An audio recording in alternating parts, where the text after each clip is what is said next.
Hello and welcome to the Decking Awesome podcast. My name is Owen and I'm joined by the awesome Kira and Brian. Hello. Hello. Today we are breaking down our favorite chaotic board games. These are games that keep players engaged and active throughout the game. We are looking for games that keep players on the edge of their seats as they deal with the chaos the game brings. So let's dive in. It may be important to point out, and something that's going to become pretty obvious very quickly, we all had very different definitions on what chaotic games were. So... Yeah, tell us your opinions of what a chaotic game is, as you hear our opinions, because we'd love to know. Because I'm guessing we're wrong. Yeah, we wanted to say because we love chaotic games a lot. We play a lot of chaotic games. We all have different ideas of what the best chaotic game is. Apparently, we all have different ideas of when we're playing chaotic games as well. This is a strategic game. No, it's not. That's literally the whole conversation before this podcast has been. No, that's definitely. How is that on your list? That's definitely strategic. I definitely remember it being strategic. No, that's just chaos. There's no planning whatsoever. Just because there's a dice doesn't mean it's chaos. Own. All right. Okay, so let's jump right in. Our top 5. I'm going to go with Flux. Now, Flux is a game that I defy anyone to tell me it's not chaotic, because you cannot strategize in Flux. You can be like, I have the goal and I have both the keepers I need. I'm going to win this. And then someone steals your keeper, and then someone changes the goal, and then someone wins the game by someone accidentally putting down a card. There is no way to strategically plan in Flux. Flux is an amazingly fun game. I got quite aggro about it. I'm sorry. I love Flux, but it is impossible to kind of strategize. You just have to keep throwing out keepers and hoping no one throws out like a keeper limit of 2 or something like that just wipes out your whole card stash. And then, or maybe you've built up a really clever, what you think is a strategy, and someone just comes in and boom, all the rules are gone. And that's you completely screwed. I love it. There's so many different choices you can make in Flux, but also like you can watch the turn order go around the table and the game just dramatically changes, and you just have to keep up with it and be figuring out your choice is going to change as you go along. I like it. And the order of play can change in one round as well. Yeah. And you can get 2 goals in quick succession, or you can get no goals for 2 rounds. Draw 5, play all. Who put those 2 together? I like the chaos of it, but I do think you can be stuck having to play all of your cards, and you just can't be strategic. It causes pandemonium, so it's like it should probably be higher on my list. Realistically, I do love Flux, but I've put it down there because it's just so chaotic, and the chaos is never in your hands. It's not like you're creating the chaos. There's just a round of chaos followed by everyone going, the hell am I going to do? Followed by another round of chaos. And there's so many different versions of Flux as well. Loads to choose from. There's a good variety of chaos you can add to your game, whatever kind of team you want, Well, yeah, my number 5 has got to be Escape Curse of the Temple. This one is crazy. What you're doing is everyone has a hand full of dice and they're rolling those dice and they're trying to escape a temple, kind of like Indiana Jones style. Get the gems and then get out of there as the whole temple kind of gets messed around. There is a audio file you can play along with it, which tells you when to do certain things, like you have to go back to certain places. But the chaos is just incredible because you're trying to work together, but also roll dice in real time. So everyone's rolling dice constantly, and then just shouting like, I need more keys. Oh, I'm stuck. Help me. And then you're trying to figure out where they are on the map and if you can help them, and then you get stuck. And then you're like, it's just chaos. Yeah, and you get all the right dice and you've made it back and someone's just stuck there not able to roll anymore because they've completely run out of dice. You're like, oh, gotta come back and get you. Yeah, it's really tricky. And the speed at which you play is so vital that like you have to play fast. It's not like you can think slowly or work. You can go, I'll roll this and I'll see. If you take more than a second to process the dice that you have in front of you, you're holding up the group. Yeah.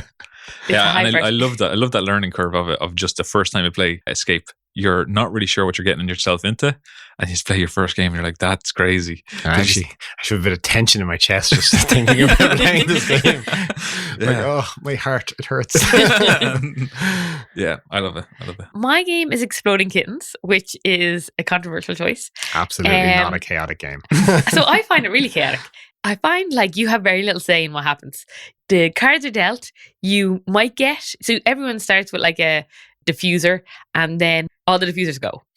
So halfway through the game, there's twice as many bombs or whatever it is, exploding kittens. And there's no diffusers left. And it's just, you might get the card or you might not. You can check other people's cards. That's usually absolutely pointless. You so rarely actually get those. They're all gone by halfway through the game. So it's really pointless. You don't even know what you're looking for.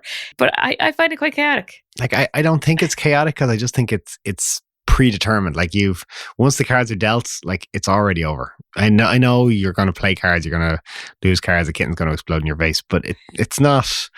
There's no even loose strategy to the chaos, and it's just, play a card, all game's over. I think early game in Exploding Kittens, there's a lot more choice. So there is things happening. You're not sure what cards people have, and you're trying to get rid of certain people depending on previous grudges you hold outside of the game.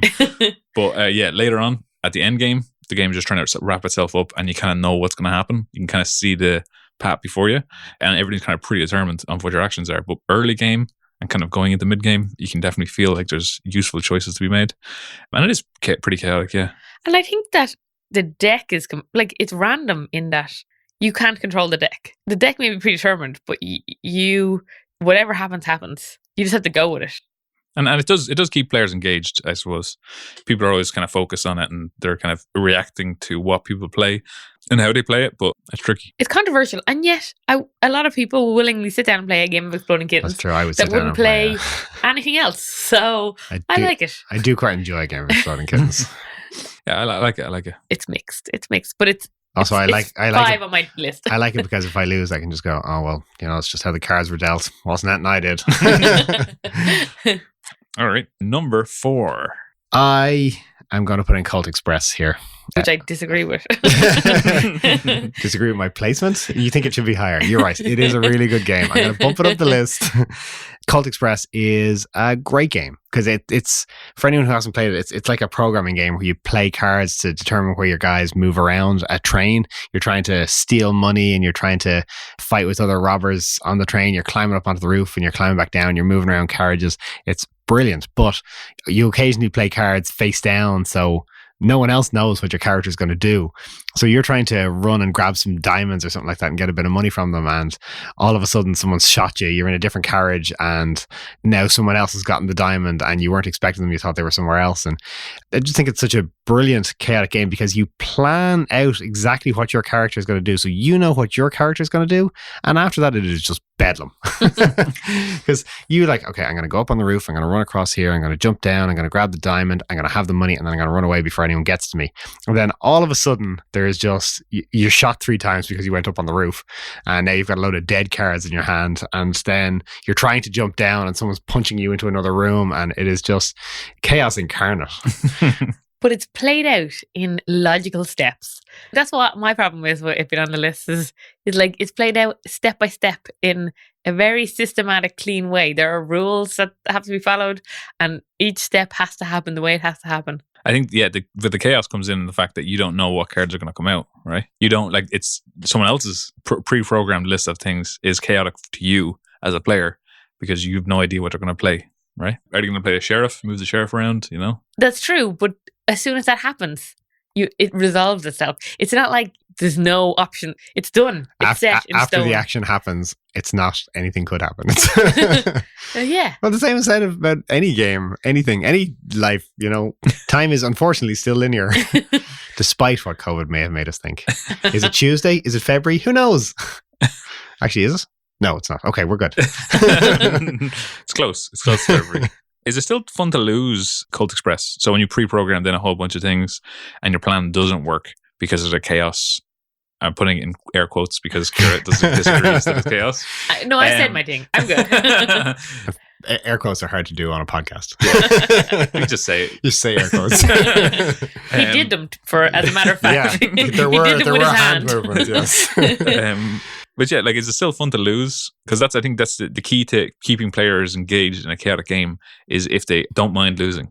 I have Cult Express is one of my. It's a game I love going to. It's hard to find people willing to play it with me, but I love Cult Express. I don't think I've ever won. I think I've ever won playing Celtic Stuff. Maybe once, but You're a very aggressive player, though. Like, you'll always try and get that goal that everyone's trying to go for straight away. I think I'm just very predictable. The briefcase. You're so predictable. If you get the briefcase, you win the game. That's just how it works. It's worth so much money. Everybody sees you doing that, so they all can try and attack you. And I believe in the only game where you did get the briefcase, you didn't win because somebody else got more gems because they were just getting the gems. Yeah, I got so distracted with getting the briefcase that it was all I got. I think I got the briefcase, someone stole it off me, and then I dedicated the rest of my game to getting it back off them, while everyone else just gathered all the money on the train. Well, there's 2 briefcases in that scenario because there's enough players for 2. Okay. And so they went for the other one. And then obviously everyone just attacked Brian because he's predictable, not chaotic. So if you want to be good at these chaotic games, you got to be chaotic yourself. It's got to come from the heart, you know? Maybe that's why I enjoy it, because everyone else is chaotic. And I just play out with the tedious inevitability. Yeah, it's like playing blackjack without looking at your hand, you know? Hit me. That's chaos. You're already on 25, sir. I said hit me. I'm not looking at my cards. Who knows what I'm on?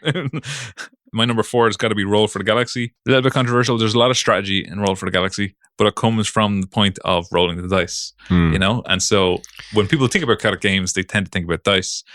Obviously, the games we've talked about, a lot of them don't have dice.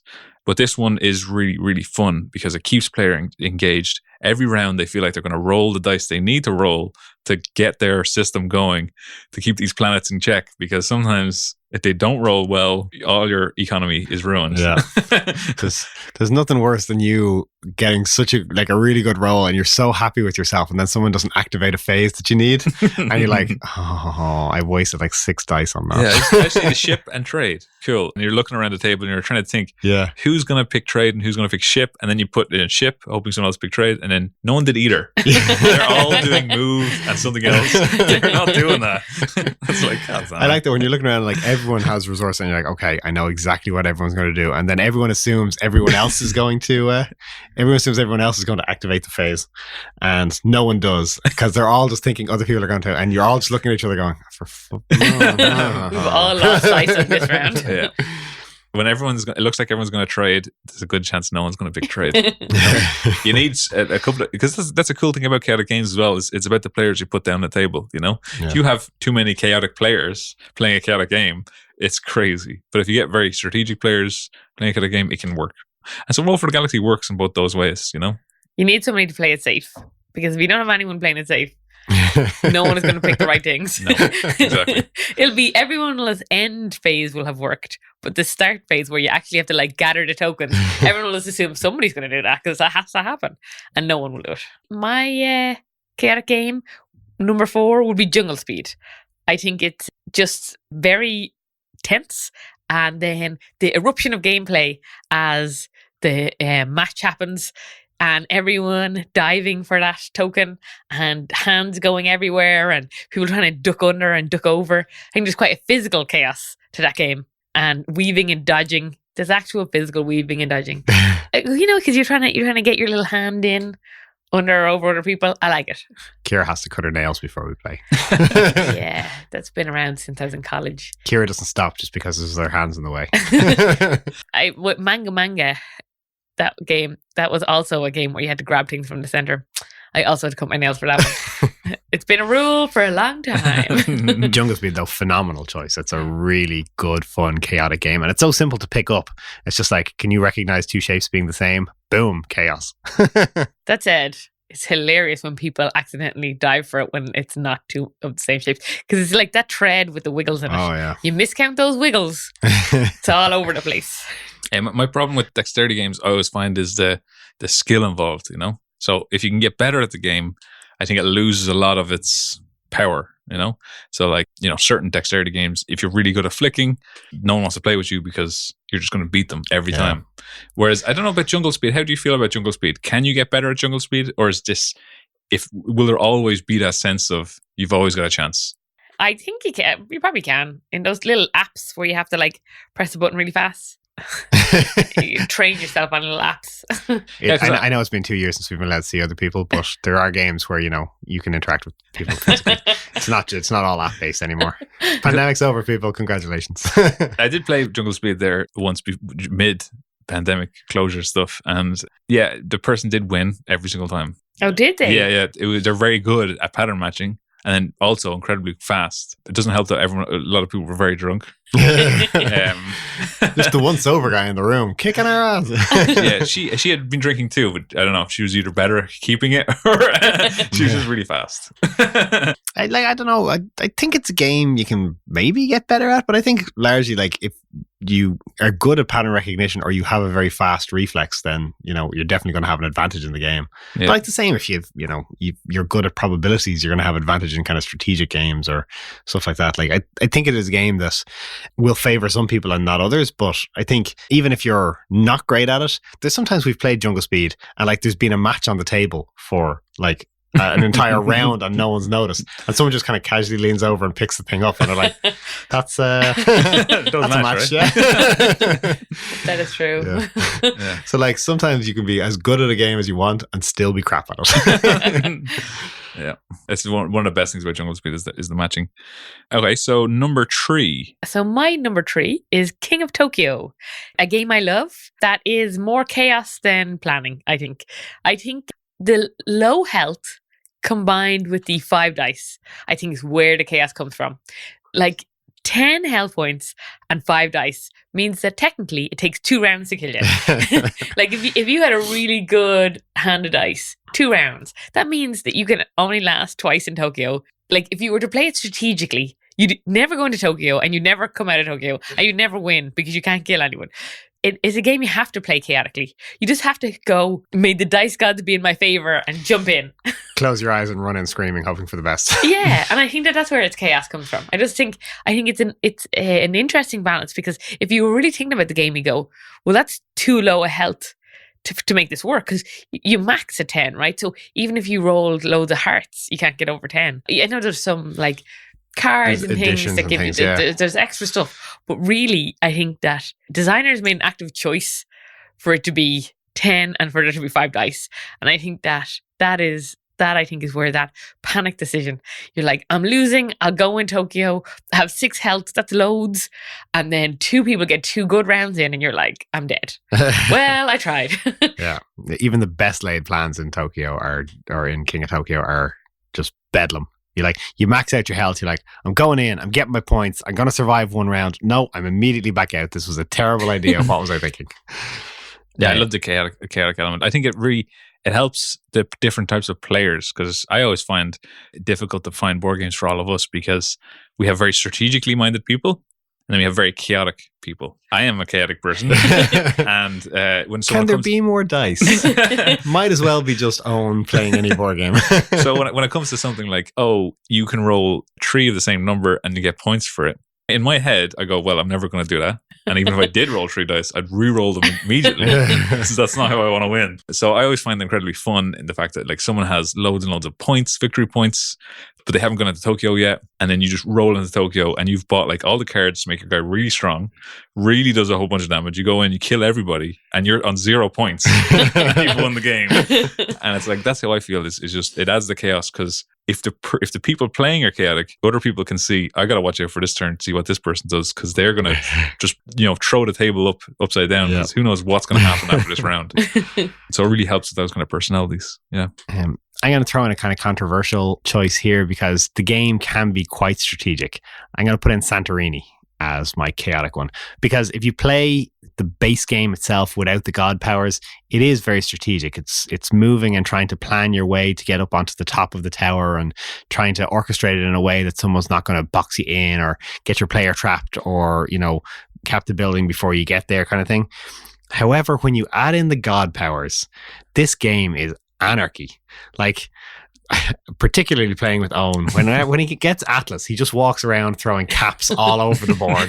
There's no building anywhere with Owen. He'll just box you in with a little row of things and then just casually build a building over in the corner. But like, I mean, it's one thing when everyone has the same goal and that you're trying to just get up on top of the buildings. Great, you can kind of plan for it, you can predict it. But when someone wins by climbing up 2 buildings and just falling off, you're like, how am I supposed to stop this? Do I have to run around placing buildings underneath them so they can only fall 1 level? This is madness. And you're running around while being chased by a man capping everything. We house rule Owen's not allowed to play Atlas. Yeah, because now we do random god powers. Yeah. Sometimes I get them anyway. Sometimes you do get them anyway, and then it's chaos. It's fun. It's fun. Because I think there's two. There's Atlas and someone else who just puts down the little tops. I can't remember who the other person is. There's a female god, isn't there, as well? But her rule is slightly different. Yeah, she can't just throw out random ones. If she goes like up, she can put one lower or something like that. Yeah. I think the randomness of Santorini keeps players engaged, and it keeps them on their toes to what the kind of chaos is. There's a lot of times in Santorini though that there is no randomness. It's almost like, oh, I know exactly what that person's going to do next round. They have to do it. Yeah. And it's kind of like, so I'd say like 1 every 3 turns is like a chaotic where you get a chance to kind of shine. Yeah. Where you're like, you've got a couple of different options here. Are you going to go into the corner and build yourself? Are you going to go outside trying to beat the other person? And so there is those times I feel like that are chaotic. Yeah, I think it still keeps people engaged. Yeah. Because I think even when you think you have a good strategy to win and you think you're like 3 or 4 turns away, someone will come out of nowhere and they'll like, if they build like 2 buildings beside each other, they win or something like that. And you're like, how you can't, trying to remember all the rules and everything like that is just, it's insane. Yeah. My number 3 is Dice Forge. I love this game. We play it a lot actually. And it's obviously a game where you kind of customize your dice that you have. You've got 2 dice and you can add different faces to them and kind of upgrade. And that's what you're kind of upgrading as your economy. A lot of it is kind of procedural. There's a lot of like strategic choices you can make where there is no randomness, like the cards you pick and stuff like that. But I feel like because your dice are rolled so much and you can add in chaos yourself. So it's really a game of your own personality. You can choose to kind of make it as procedural and less chaotic as you want and try and give yourself that advantage. But the people who win in this game tend to be the ones that go chaotic and they go like, I want to have a multiplier by 3 here. I want to have like a 4 thing over here, 4 victory points. And I'm just going to hope I roll it.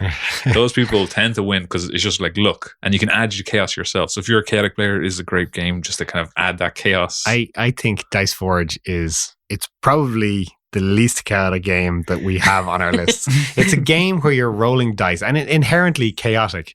But the whole point of the game is that you make the dice exactly how you want them so that it's less chaotic. The entire point of Dice Forge is to reduce the chaos.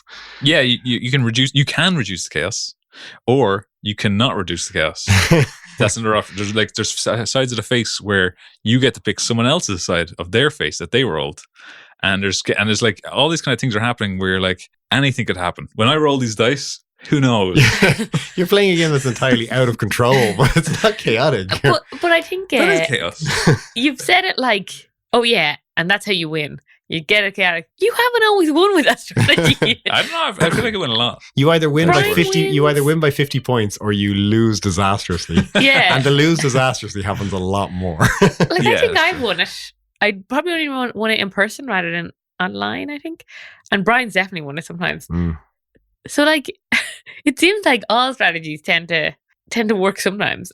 Like, I'll grant you, the dice definitely are great for chaos because you can put in that 3 multiplier and then have an entire dice of, resources. And you're like, this is great. I'm going to really clean up. And then just never roll the 3 multiplier once in the whole game, like last time. Fucking absolute ridiculous. And when it comes around to your turn, you're not really sure how many blue or red you're going to get. That's true. And so you end up having a choice of cards you can buy. And those cards affect what's going to happen in the future. So the card choices on the tableau are quite different. So there's ones for like re-rolling your own dice. There's ones for rolling other people's dice and getting their resources. There are ones that are just straight up victory points. And so they're all guesses into the future of how the game is going to go. Do you want to be more, I'm just going to hedge my bets, just get the safe option? Or do you just want to go wild? And I like that. No, I'm sticking with the opposite of chaos game. All right, number 2. My number 2 is Mansions of Madness. I don't think anyone can say it's not chaotic. I know Brian is shaking his head right now. No, I'm shaking my head at how I'm just thinking about how ridiculously this game runs out of hand very quickly. Yeah. It seems really strategic at the start, right? It lures you in with a strategy. Okay, I'll search the mansion. I'll find the bad guys. I'll discover the underlying evil plot. I'll kick ass. And then at some point, the game flips to being in favor of the bad guys. There's 50 bad guys. They exponentially grow on the board until like one time we were playing, it must have been an early enough one. Maybe it was the second scenario. There's just like a horde of them chasing running around outside. The edge of the building, like in a square, around and around. Yeah. And it was mental. Like if you in any way got in their way, you were dead. It was just like a game of tag, but like murder tag. So I think it feels so strategic as in either, I don't know, is it the early games or the early part of each game? But I definitely felt like I had control, and then you've either got it or you haven't, and then it's just, who knows, maybe you'll randomly win, maybe you won't. I like how the chaos though is actually the mechanic for bringing in the sense of urgency in the game. Like it's actually using the chaos that comes onto the board for its advantage to go, this is our countdown mechanism. Yeah, I love Manchester Madness, and when we played it, I'm just worried that it is fun to lose Manchester Madness, because I feel like sometimes when we lose, we feel a little bit hard done by, and we want to do it again. We to don't finish play it. games for months. Yeah, so I don't know if it is fun to lose when the game is like, oh, you went through door B, you should have went through door A.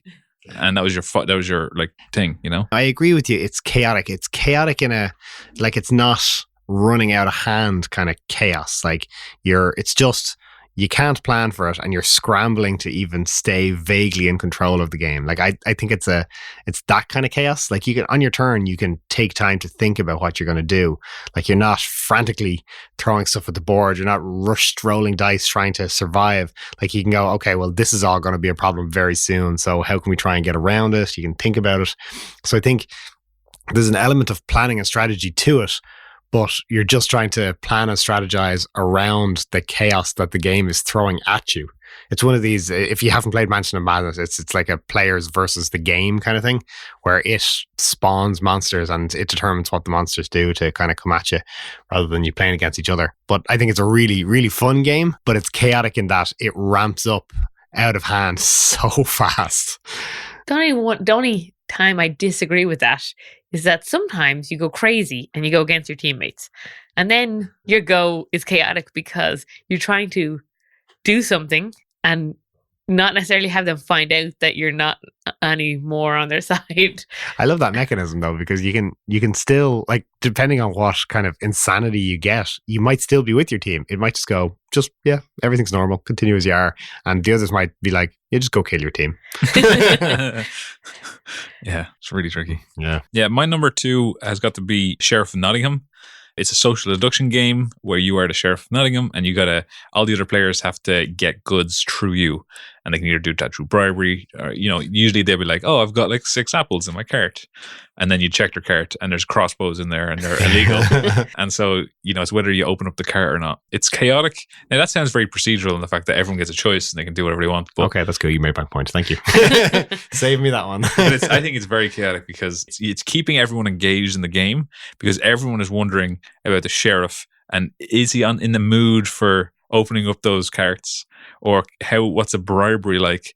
And it's very much a game of chaos in other people's opinions, because when you play around, you're not really sure, can you get away with stuff? What can you get away with? And it's all about your own facial expression. You might not consider that chaos, but I feel like it's not like, it's like kind of rolling the dice with everyone else's kind of choices, And so you're constantly trying to figure out the sheriff. What's he gonna do?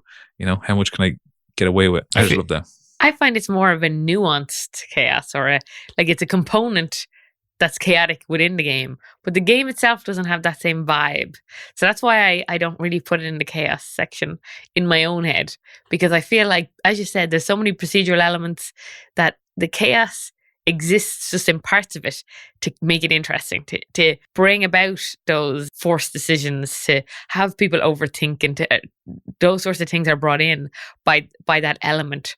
It feels almost like it's just an element in the game rather than the game. And I feel like a large part of the chaos that you describe comes from you playing as a sheriff and immediately screwing everyone over. And then they go, well, I'm getting him when I'm the sheriff. And then you're stuck dealing with the consequences of your own actions. Yeah. I think as a chaotic player, you'd want games that allow you to be chaotic. And Sheriff Nottingham, I feel like, does that. Now, obviously, there are times when the game itself brings about the chaos. So like, you might always be trying to get crossbows through, and then you pick up a whole bunch of cards and they're all apples. And you're like, all right, we'll just put 8 apples through, and you tell the sheriff 8 apples. And then the sheriff's like, is there crossbows in here? And you go, yeah. And then he opens it and there's no crossbows. Like that kind of stuff is chaos because the game forced you not to put crossbows in. I feel like that's social deception games. That's the whole point of it, that you're trying to trick other people. But I don't think it's chaotic. I think it's just manipulating your friends and hoping they still like you afterwards. Well, I don't know. To me, where you make a choice and you're not sure of the results, and then depends on what happens is kind of chaos. So like, in that case, you put in 6 apples, and then it's a kind of chaotic game as to whether you're going to get those 6 apples through. I think obviously social deception is not rolling a dice, but that's not, I feel like those kind of things relate. Yeah. I think if you want to talk chaos, you have to throw in Pictomania. If anyone hasn't heard of Pictomania, it is an amazing game. It is basically Pictionary, but multiplayer, where everyone is the guesser and the drawer, and everyone hates each other, and there's so much speed and yelling and everything. And it's just such a ludicrously fast-paced, ridiculous game. Everyone gets something they have to draw, but they also have to guess what everyone else is drawing at the same time. And you have a list of what things people could be drawing. So you have to try and finish your drawing, but also guess what other people are drawing and try to do it the quickest, so you get extra bonus points. So like, do you sacrifice the quality of your drawing and lose points because people don't guess it, but hope that you're quicker at guessing what they're drawing? Or do you focus on having a really nice drawing and get points because everyone guesses yours correctly, but you're slow to guess what everyone else's is, so you lose out on points there?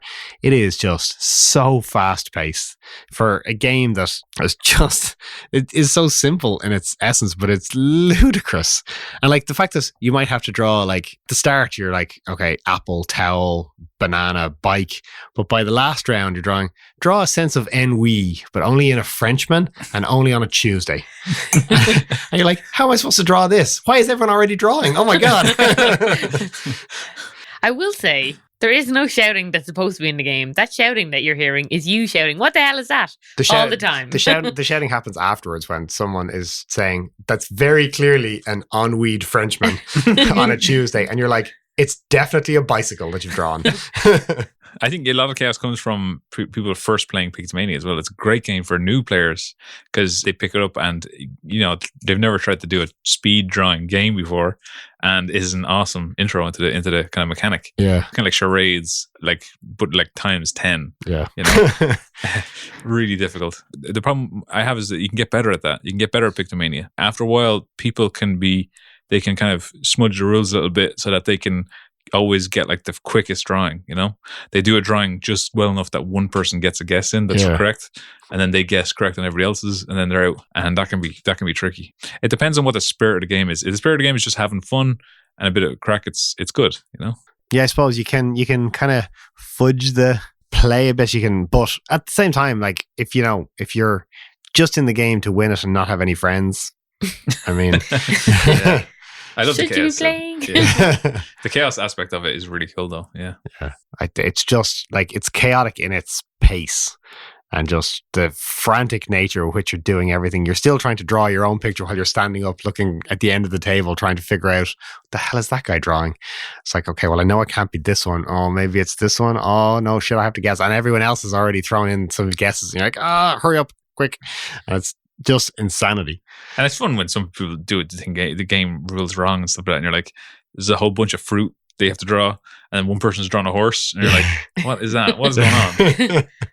Like, either you're not getting the game or it's chaos. It's pure chaos. All right, hit us up with our number ones. My number one has got to be Dice Summoners. I think it's an awesome chaotic game. It's our game. Loads of dice, lots of cards, and so when you're playing it, there's always kind of this engagement as to when it's your go. I have a kind of a strategy in my mind. I want to roll a bunch of dice, and then I want to try and figure out if I can get it done. And then as you're trying to set up your defenses for the other person attacking you, you get a little bit of chaos in there as to kind of guess as to where they're going to go with their move. So yeah, it's kind of got both aspects of it that kind of other trading card games don't have. I feel like it starts off more chaotic, and the idea is you're trying to wrangle the chaos a little bit. So you're trying to make sure that you have things to do with the dice, no matter what they do. And you can't get that perfectly because it's dice and they'll just do whatever they want. But you can try and have more stuff that matches. I think that kind of harnessing works really well. Yeah. Like, I mean, it's a great game that, it lets you have a bit of fun with chaos where you don't know what's going to show up on the dice, but you're hoping it's exactly what you're planning. You're like, okay, I got to throw up a bit of defense. I'm going to attack them. I'm going to get a new spell. I'm going to attack them with that. And I'm going to do the perfect amount of damage. And then you roll none of the symbols. And you're like, okay, now what do I do? Yeah, I really like it. Yeah. I too am going to selfishly throw in one of our own games here as number one. Just, pat ourselves on the back. Bumperbots, hopefully out later this year. Today, stay tuned. I have to finish making it. But Bumperbots is it's a worker placement game where you don't really have control over the workers. You're sending them off to go and gather resources, but you're rolling a dice to determine if they basically heard you properly. So you're saying, go gather some of those gold resources over there, and they land and go, yep, gotcha. I'll go get some red resources. Let's go. You're like, no, come back. And then you're scrambling, trying to figure it out. And then you think, okay, I've got the resources. This is good. They heard me. And then someone else comes along and just bumps you out of the way with their bot who's just aimlessly wandering around the board. Yeah, I love the player engagement in Bumperbots in the fact that, if you have like 4 or 5 players with these big strategic games, it can be like almost waiting for your go to be done. But in Bumperbots, there is that element of, am I going to get bumped somewhere? Like, am I in a really good spot for someone to bump me? And then kind of different abilities and stuff like that kind of activating on their go. And so it keeps players engaged, but it's also got the chaos of the rolling the dice to where the things go. And so there's always this kind of element that people want to see what happens, Yeah, I like the Vortex Storm adds a nice bit of chaos because the board changes each round. Yeah. So you have that kind of nice bit of variety of like, I'm going to bump this person somewhere. And then it all goes, you somehow get swept into the Vortex Storm and swirled up in a ball. And then there's like a whole different set of actions available to you when you get like Vortex tokens. It's good. There's a nice balance of it in there. Yeah. It's not just a purely strategic game. I love that chaos aspect to it. Yeah. If you're a chaotic player or you're a strategic player, you'll have those options available to you to kind of mess with people if you want to go down that road, or to kind of do your own thing. So I actually haven't made a chaotic game. Boo. My number one chaotic game is Magic Maze, which seems like it shouldn't be a chaotic game. So it's a game of no talking, and you're in a maze, and you are playing with, I think it's just a varied amount of people, but up to 4 players. I think you can play with like 4, 5, 6 maybe. But the idea is that you can't tell anyone else what to do, and you can't talk, and except for at random intervals. And then each person can do one action to any character.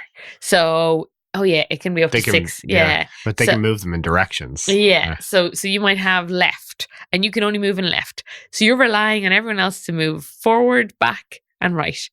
And everyone has to know what the plan is. So you want to get in, get the gems, and get out.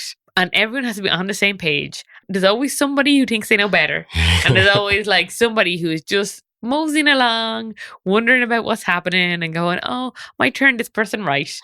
And even the fight are chaotic because like maybe right and left are fighting and they just keep moving one dwarf back and forth, right and left constantly, and he's getting nowhere. My absolute favorite part about Magic Maze is the do something piece.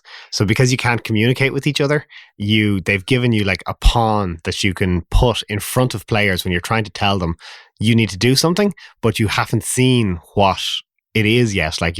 Maybe you need to move, maybe you're the only one who can move right, and there's a pawn stuck who needs to move right, and the player just hasn't seen it. So you can just get this piece and put it in front of them. And like, you're sitting there going, okay, I'm totally in control of this. And then someone puts the do something piece in front of you and you're like, oh, what have I not seen? What am I missing? And then like, you're sitting there going, okay, I'm thinking about it. And the person's just banging the piece on the table in front of you. It's like, I know I can't tell you need to move, but you need to move. It's also a beautifully passive aggressive move too. Like if you're playing another game and someone's taking there's sweet ass time with analysis paralysis. If you just walk into a different room, open up Magic Maze, take out the do something piece, and just come in and put it in front of them. That is super passive aggressive. I've never thought of that, but yeah, you could do that. You could do that. You shouldn't do that, though. I don't think. That falls into the maybe not keep your friends around for a while. Yeah, because in real life we can talk. We can explore our emotions. Oh no, Magic Maze. Magic Maze is a game that shouldn't be chaotic. It should just be you guys moving pieces around the board in a coordinated, controlled fashion. And yet it's madness. Like sometimes you just get a pawn walking around in circles because everyone thinks they're supposed to move them. Or they think something else is supposed to be happening. They're like, oh no, I have to go through this door because I can't go through the other door. Yeah. And everyone else is like, no, you can go through that door. But obviously you can't discuss that. So everyone does it by walking the pawn up to one door and then up to the other door and then back to the other door. Yeah, I love that. I love that, trying to figure out what someone's plan is as they move things around. And you're like, okay, I have to figure this out. I have to kind of interpret what they're doing. It's very cool. Very kind of chaotic. I like it. I think that pretty much wraps it up for our top 15 chaotic games. Follow us on social media to help us out. We've been decking off some games. Thanks for listening. See ya. Cheers. Bye. Bye.